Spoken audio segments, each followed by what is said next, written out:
Sekarang kalau mau menikah, bagaimana caranya kalau orang tidak pacaran? Ada rahasianya. Ada 3 poin besar di dalam hukum fikih kita. Tanpa pacaran bisa nikah, bisa tahu siapa dia. Gak perlu saya buka jilbabnya lihat rambutnya. Gak perlu harus tes dulu, cek dulu. Pacaran setahun gak perlu.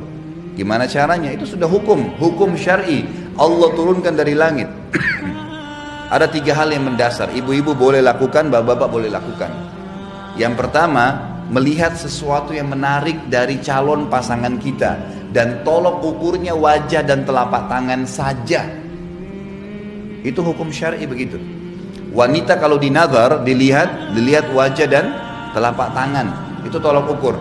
Kata ulama fikih, ini ilmu fikihnya ya, bukan dari saya. Hukum agama menjelaskan wajah itu memberikan simbol dari kepala sampai ke perutnya, dan telapak tangan memberikan simbol dari kemaluan sampai ke kakinya. Itu sudah rahasia umum di kalangan para ulama. Artinya hukum bukan rahasia lagi ya, hukum agama begitu. Kata Nabi SAW, lihatlah sesuatu yang menarik dari calon pasanganmu. Dan Nabi SAW menyuruh boleh melihat wajah dan telapak tangan. Itu tolok ukurnya saja. Artinya itulah yang akan sering kelihatan. Telapak tangan itu punggung ya, punggung telapak tangan ya maksudnya. Bukan bagian dalam tapi punggungnya. Umumnya seperti itu. Maka yang dilihat 2 hal ini. Tentu ini relatif.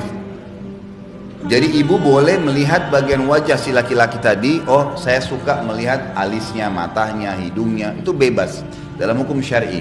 Tapi sebatas wajah. Telapak tangan, oh iya sudah selesai. Seperti itu tolok ukurnya. Artinya sebagai simbolik badan ya. Yang kedua, mengenali keluarganya. Mengenali keluarga ini caranya adalah keluarga ayah dia itu akan mewariskan fisik.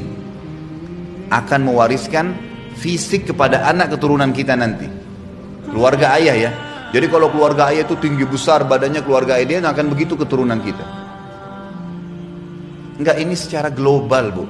Kita jangan ambil gini, kita kalau nilai sesuatu jangan substansial, nggak bisa. Kita kalau nilai sesuatu itu cabang-cabang, nggak bakal selesai masalahnya. Ini global. Kalau orang semuanya ya, di Indonesia umumnya makan kerupuk, enggak semua, memang enggak semua, tapi umumnya orang makan. Ini global, sifat global. Yang keluar ini pengecualian, gitu kan? Jadi saya bicara masalah global. Ini hukum syar'i begitu. Dan ini sudah dipraktekin, ini bukan karangan dari saya, gitu kan? Ini sebuah hukum. Kemudian keluarganya itu diambil daripada hadis Bukhari. Ini kasus terjadi. Ada sahabat kulitnya putih, laki-laki, istrinya putih. Menikah, begitu hamil, melahirkan istrinya, anaknya kulitnya hitam.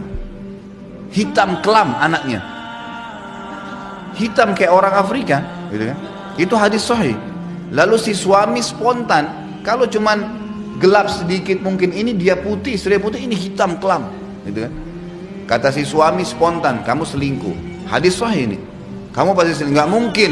Saya putih ini, kamu putih kok anaknya bisa begini. Kata istri, demi Allah tidak ada yang sentuh saya kecuali kamu. Ributlah 2 orang ini sampai kepada Nabi Muhammad SAW. Tolong jangan dipotong dulu ya, saya biar cerita dulu.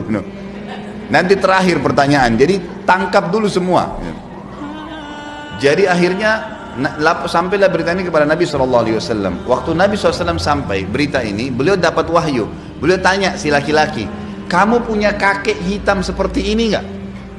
Kata si laki-laki apa? Ada, dan masih hidup orangnya. Kata Nabi, ini keturunannya itu. Artinya apa? Makanya sering kita temukan ibu sama ayah beda wajahnya dengan anaknya. Sering ketemu nggak?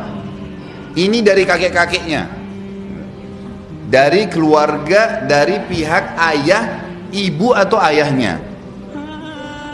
Ini hukum ya. Hukum syar'i artinya apa? Allah memberikan gambaran kepada kita seperti itu. Ada anak yang mirip ke ibu ke ayah, tapi yang jelas umumnya secara fisik cenderung kepada keluarga ayah. Kalau karakter umumnya turun dari keluarga ibu. Karakter. Saya mau menikah dengan seseorang, gimana caranya saya tahu sifat-sifat umumnya? Maka lebih cenderung dilihat kepada keluarga ibunya. Keluarga ibu itu mewariskan karakternya. Oh, keluarga umumnya ibunya itu dosen, guru-guru, pedagang. Oh, orang baik-baik, keluarga baik-baik. Sudah, itu sudah umum, umumnya. Jangan bicara substansialnya. Umum, secara global sudah begitu. Karena nanti kalau kita bicara substansial, bisa saja anak ini terpengaruh dengan poin yang ketiga. Harus satu sama yang lain berhubungan ya. Melihat fisik, mengenali keluarga, dan yang ketiga adalah mengenali lingkungannya. Lingkungan, dia kuliah di mana, dia kerja di mana. Biasanya kalau bahasa, bolehkah bertanya? Boleh. Hobi kamu apa? Kalau weekend kamu kemana? Oh, saya biasanya ke karaoke, saya biasa ke bar, saya biasa kumpul sama teman saya ke pantai, saya hobi naik gunung, saya ini. Dari situ sudah bisa ditangkap. Oh iya, lingkungannya. Oh, saya kalau weekend saya taklim, pengajian di sana. Kalau azan saya sholat di sini, kan gitu. Lingkungan membentuk. Siapa yang mengatakan? Nabi Muhammad SAW. Ingat, ini majelis ilmu, taklim agama, bukan karangan saya. Kata Nabi SAW, Al-mar'u ala dini khalili. Seseorang sesuai dengan agama temannya. Di mana lingkungannya dia. Boleh sebelum menikah kita tanya, kamu bekerjanya di mana? Kamu di bidang apa? Oh, saya kerja rentenir. Misal, siapa kamu kerjanya apa? Oh, saya pemilik hotel. Hotelnya di sana terkenal, tempat itu suka banyak berzinahan. Udah bisa jadi tolok ukur. Ini sebuah hal yang mesti difahamin ya.